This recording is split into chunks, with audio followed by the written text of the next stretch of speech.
রাজ চক্রবর্তীর একটা বাইট দেখছিলাম এবিপি আনন্দে।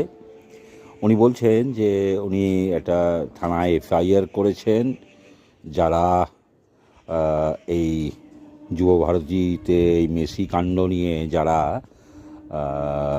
ওনার ওয়াইফকে অর্থাৎ শুভশ্রীকে কুৎসিতভাবে ট্রোল করেছেন, অপমান করেছেন, বাচ্চা টাচ্চা নিয়ে ইত্যাদি নিয়ে নানাভাবে আমরা দেখছি সত্যি সত্যি ট্রোল হচ্ছে।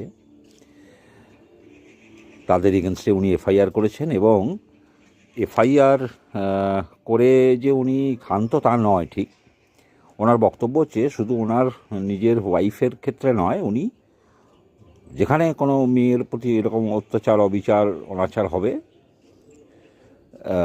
সেখানেই উনি প্রতিবাদ করবেন, রাস্তাঘাটে যেখানে।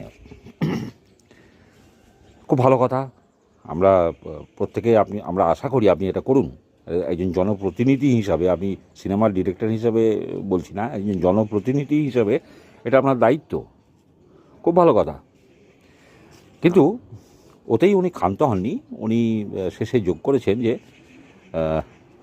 এরকম দেখলে আমি প্রয়োজনে, যারা এরকম করছে এরকম আমার, তাদেরকে সামনে পেলে আমি দরকার হলে তাদের জিভ এবং চোখ দুটোই তুলে নিতে পারি, অর্থাৎ আমি আইন হাতে নিতে পারি।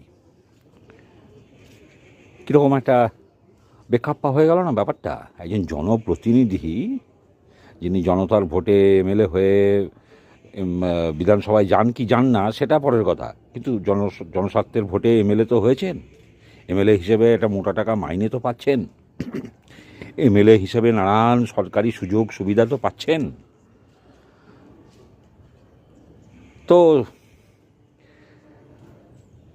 আপনাকে তো দেখিনি কোনো দিন এর আগে অভয়া নিয়ে কোনো বিবৃতি দিতে, চোখ তুলে নেওয়া বা জিভ তুলে নেওয়া কথা বলছি না, প্রতিবাদটুকুও তো আপনাকে করতে দেখিনি। এই যে দুর্গাপুরে একটা মেডিকেল কলেজে একটা ঘটনা ঘটে গেল, দেখিনি।